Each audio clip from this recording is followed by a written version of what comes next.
Halo guys, ini Kato. Jadi kemarin gue baca-baca di forum misteri lah, nemu sebuah pembahasan yang tenggelam. Bukan yang rame, bukan yang viral, tapi justru itu yang bikin gue penasaran. Kenapa cerita sebagus ini kayak sengaja disimpan di bawah permukaan? Gue kulik lah, gue cari-cari dan ternyata ada yang bilang ini cuma fiksi horor, karangan, fantasi, tapi ada juga yang bersumpah cerita ini benar-benar terjadi, cuma dibumbui sedikit biar dramatis. Gue nggak bisa buktinya mana yang benar. Tapi satu hal yang pasti, cerita ini terlalu rapi buat sekedar karangan.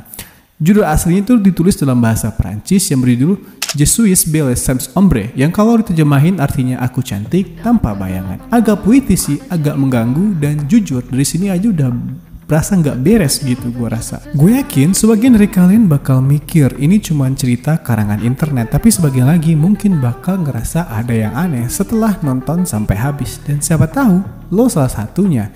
Jadi inilah cerita tentang Je suis belle sans ombre, atau dalam bahasa kita aku cantik tanpa bayangan.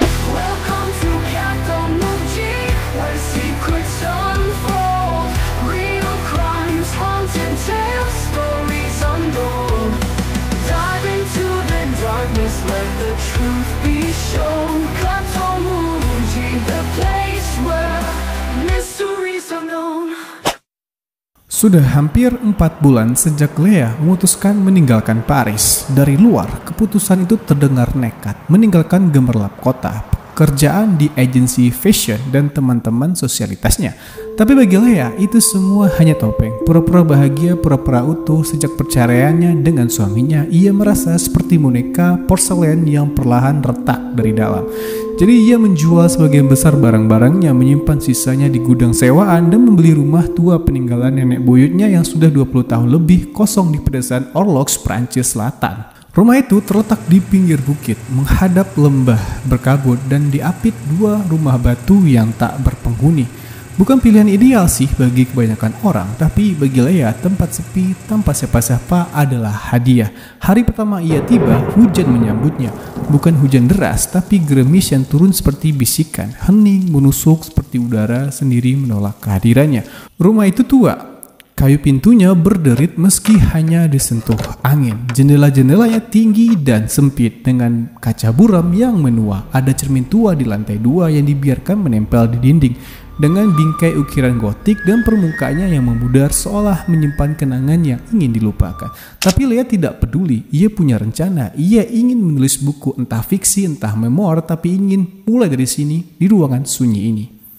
Malam pertama, ia tidak bisa tidur, bukan karena suara-suara aneh atau bayangan misterius, tapi karena sunyi di tempat itu terlalu padat. Sunyi yang bukan sekedar hening, tapi terasa seperti ada yang mendengarkan. Dan saat angin malam meniup tirai tipis, Lea merasa seperti ada yang berdiri di balik sana, mengawasinya, tapi ketika diperiksa tidak ada apa-apa, hanya sebuah jendela yang kosong. Ia tertawa pada dirinya sendiri, udah kayak film horor gitu aja gumamnya. Esok harinya ia mulai membersihkan rumah, banyak sekali barang tua, perabot kayu, buku-buku tua berbahasa Latin, lukisan-lukisan wajah arsitekturik yang tatapannya seperti mengikuti kemanapun ia bergerak.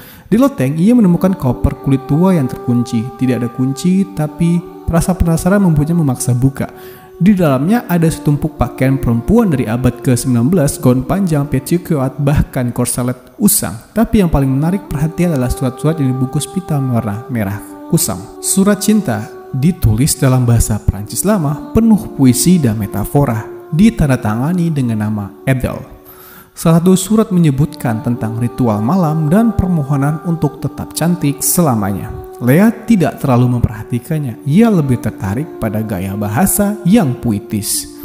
Malam kedua, ia mendengar suara air menetes dari kamar mandi, tapi saat dicek keran dalam keadaan tertutup rapat. Malam ketiga, ia mulai bermimpi, mimpi yang terlalu nyata. Dalam mimpinya, ia melihat seorang perempuan muda mirip dirinya sendiri berdiri di depan cermin dan menyisir rambut panjangnya. Tapi setiap kali perempuan itu memandang ke arah cermin, pantulannya tidak muncul. Hanya cermin kosong memantulkan ruangan, tapi tidak dirinya. Ketika Lea terbangun, ia mendapati rambutnya basah seperti habis keramas dan tangan kirinya penuh bekas goresan kecil seperti dicakar. Tapi kukunya bersih, tidak ada darah, tidak ada luka baru. Mungkin ia menggaruk saat tidur, pikirnya. Ia mencoba tidak memikirkannya. Hari keempat, Lea mulai merasa lelah, bukan karena bekerja, tapi karena mimpi terus datang.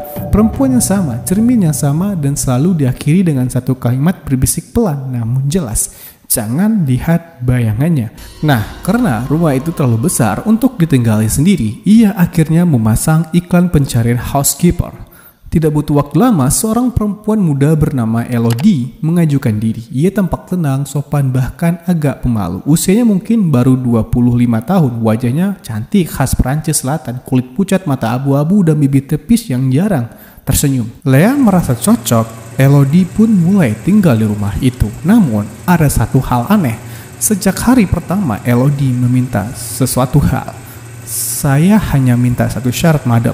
Tolong jangan masuk kamar mandi saya setelah tengah malam. Biar saya sendiri yang bersihkan. Lea mengangkat alis sedikit kaget, tapi kemudian tertawa. Kamu nonton film horor kebanyakan ya?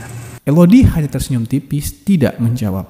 Dan malam itu, suara air menetes kembali terdengar, lalu seperti suara erangan pelan, tidak seperti orang kesakitan, tapi seperti seorang yang sedang menikmati sesuatu lirih berulang mengelut. Lea bangun mendekat ke pintu kamar Elodie, tapi tidak berani mengetuk, dan saat ia menoleh ke arah cermin panjang di lorong, bayangannya tidak ada, tapi ia jelas berdiri di sana. Lalu pagi datang, dan semuanya kembali normal. Elodie sudah di dapur membuat kopi seolah tidak terjadi apa-apa, dan Lea tidak tahu apakah ia harus bertanya atau tetap diam. Tapi satu hal pasti, sejak Elodie datang, mimpinya berhenti. Tapi rasa tidak aman justru semakin besar. 2 minggu telah berlalu sejak Elodie tinggal di rumah itu. Semuanya terlihat normal, terlalu normal menurut Lea waktu itu. Rumah jadi lebih rapi, makanan selalu ada. Bahkan taman belakang yang dulu penuh ilalang kini mulai tertata. Seolah Elodie menyulap rumah itu menjadi tempat tinggal yang damai. Tapi damai hanya di permukaan. Lea sering merasa ada sesuatu yang menyamar di balik semua ketenangan ini, seperti lukisan tua yang tampak indah, tapi menyembunyikan wajah mengerikan jika dilihat dari sudut pandang tertentu. Malam itu, Lea terbangun pukul 2 pagi karena suara bukan bunyi keras tapi lembut, seperti gumaman dalam bahasa yang ia tak mengerti. Ia berjalan pelan menuju tangga, lalu melihat cahaya samar dari bawah pintu kamar mandi Elodie. Tapi bukan cahaya lampu biasa. Cahaya itu berpendar kemerahan seperti api kecil, dan disusul suara yang familiar, erangan pelan lirih mendesah seperti doa atau rayuan. Lea hanya berdiri di lorong, tidak berani bergerak, tapi tiba-tiba pintu kamar mandi terbuka sendiri pelan. Lea menahan napas. Tak ada siapa-siapa di dalamnya, hanya cermin besar yang menghadap langsung ke pintu, dan di sana berdiri sosok perempuan telanjang punggung menghadap cermin. Rambutnya panjang menutup bagian tubuhnya, kulitnya putih pucat tapi tidak ada bayangan. Cermin hanya memantulkan dinding kosong. Lea mundur, jantungnya berdetum tak karuan. Lalu berbalik masuk ke kamarnya dan mengunci pintu, tak berani tidur lagi. Paginya saat sarapan, Elodie duduk di meja seolah tidak ada kejadian apapun. Ia mengenakan gaun putih tipis dan berkata dengan suara lembut, "Anda tidak tidur semalam ya?" Lea hanya mengangguk lalu bertanya, "Apa kau sering mimpi aneh tinggal di sini?" Elodie menatapnya lama lalu tersenyum kecil. Bukan mimpi, rumah ini menyimpan banyak cerita, tapi tidak semua cerita harus diceritakan, madam, kata si Elodie. Hari-hari selanjutnya, Lea mulai menyelidiki.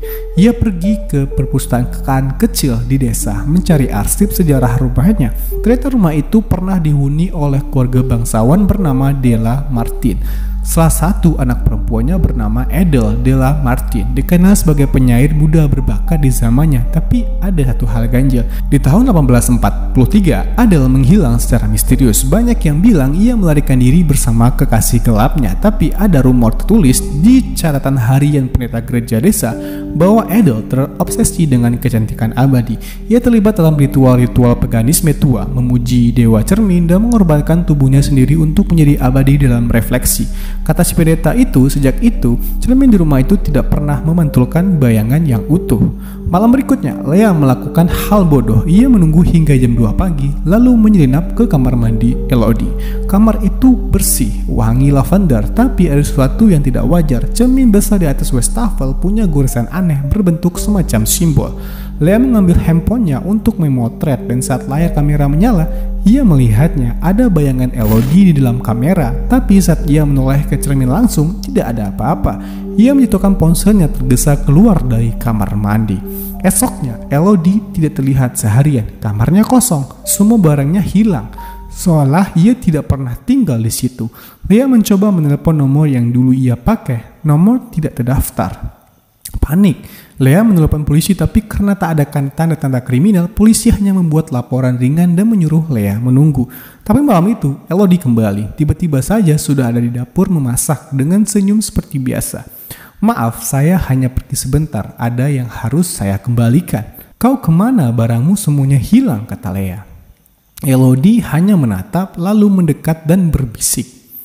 "Saya tidak pernah bawa apa-apa, madam. Rumah ini sudah cukup, dan saya tidak pernah benar-benar pergi." Lea tidak tidur malam itu. Ia duduk di ruang tengah, menatap perapian yang tinggal abu. Rasa takut, bingung, dan penasaran bercampur menjadi satu. Lalu ia teringat surat-surat yang ia temukan di loteng. Ia naik membuka kembali koper tua itu, tapi kali ini ada satu surat tambahan yang ia belum pernah lihat. Kertasnya masih baru, tapi ditulis dengan tinta hitam dan gaya tulisan sama seperti yang lain. "Jika kau ingin tahu siapa yang sebenarnya tinggal bersamamu, lihatlah dia saat dia mandi. Tapi jangan lewat cermin, karena di balik cermin dia bukan manusia." Tangan Lea gemetar. Ia merobek surat itu dan langsung membuangnya ke perapian. Tapi api tidak menyala, malah mengeluarkan asap hitam dan suara tawa kecil jauh dari dalam cerobong.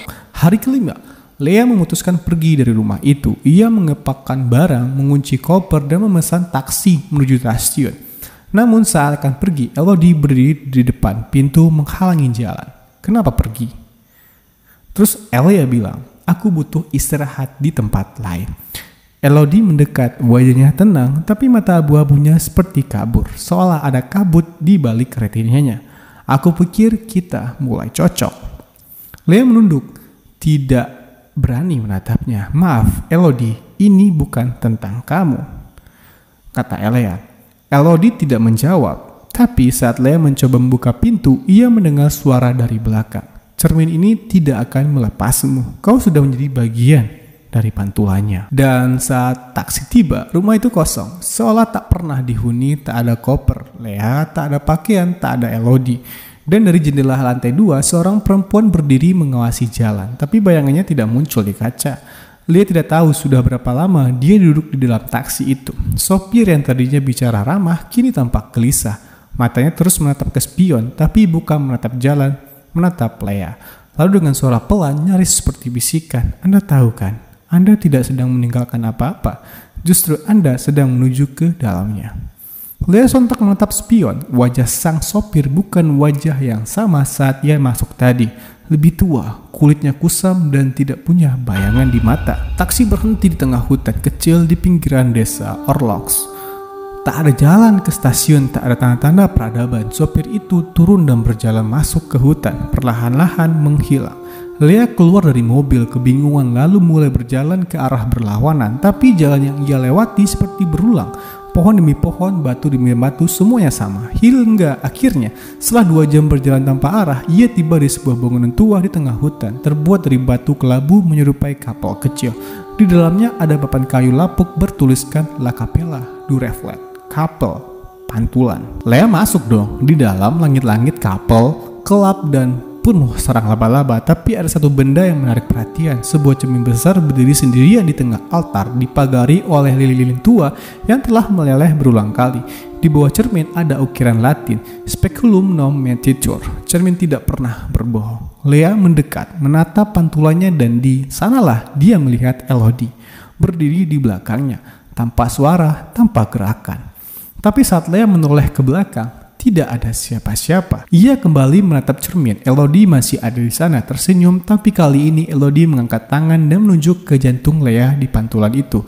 "Kau belum tahu kan, yang kau lihat bukanlah aku, tapi versi dirimu yang sudah lama ingin keluar." Lea terdorong mundur. Ia berlari keluar kapal.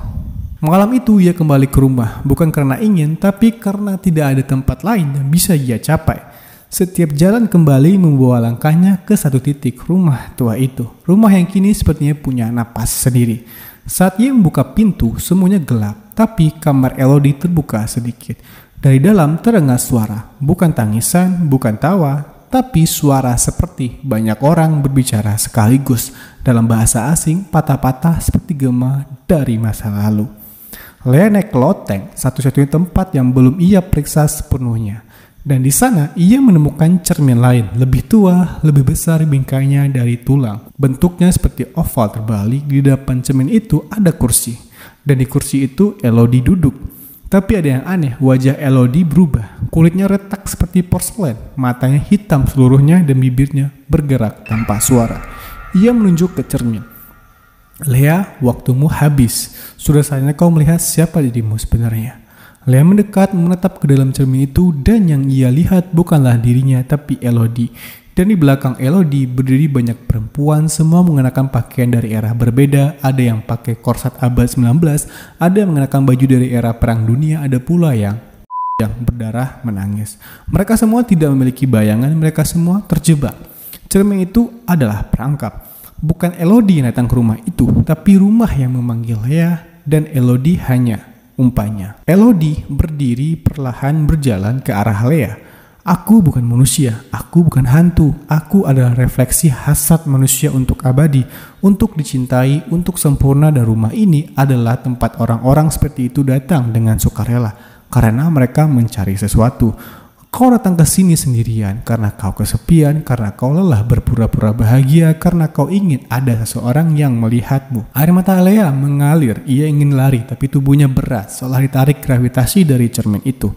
Sekarang kau harus memilih, menjadi pantulan yang abadi atau lenyap seperti semua orang yang mencoba melawan. Dan saat Faya tiba, tetangga yang lewat melihat rumah lewat terbuka, tapi tidak ada siapa-siapa di dalam. Semua kosong, tak ada tanda-tanda keberadaan manusia, kecuali satu hal. Di kamar mandi, cermin memantulkan seorang perempuan yang sedang berdiri tersenyum menyisir rambut. Tapi saat kau masuk ke ruangan itu, tidak ada siapapun. Dan cermin itu tidak memantulkanmu kembali. Kasusnya ditutup oleh pihak berwajib. Tidak ada bukti penculikan, tidak ada sidik jari asing, dan anehnya tidak ada satupun foto Lea yang tersisa di media sosial. Semua dokumentasinya dirinya lenyap, seolah ia memang tidak pernah ada. Orang-orang menyebut rumah itu Maison du Silence, rumah keheningan. Tidak ada yang berani mendekat apalagi masuk. Namun suatu hari seorang perempuan muda dari Paris bernama Julie datang ke desa itu.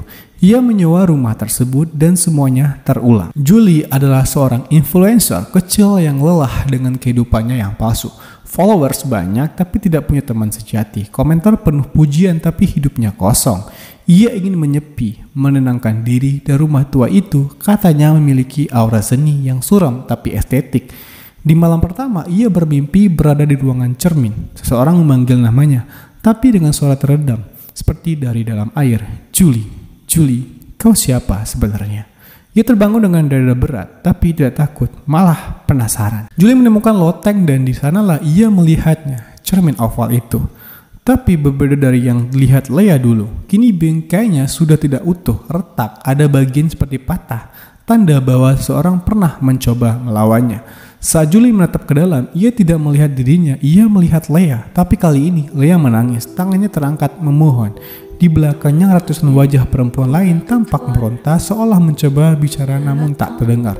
Dan tiba-tiba Julie tersenyum. Kalian nyata ya, bukan ilusi. Oh Tuhan, akhirnya aku punya teman yang jujur. Julie menyentuh cermin itu dan tidak ada yang tahu. Sekarang cermin itu bersih, tenang, dan memantulkan Julie yang tengah menyisir rambut dengan tatapan kosong namun puas. Dan di desa Orlox, rumor kembali menyebar tentang rumah yang menyerap kesepian dan mencetak ulang sosok perempuan di dalamnya. Tentang perempuan-perempuan tanpa bayangan yang muncul dalam mimpi dan mengajak orang-orang berbicara. Tentang manusia yang hanya ingin dilihat tapi tak pernah benar-benar ingin dikenali. Di satu kota lain, seorang sedang menonton Instagram. Ia menonton vlog lawas milik Julie. Lalu sebuah komentar baru muncul. Kamu cantik Julie, tapi kamu lebih cantik sekarang tanpa bayangan. Komentar itu ditulis oleh akun bernama LOD Reflection. Dan saat pemilik akun itu dicek, akun tidak ditemukan karena pantulan tak punya identitas, mereka hanya menunggu giliran kita. Gua Katomoji mohon undur diri, see you next video. Bye bye.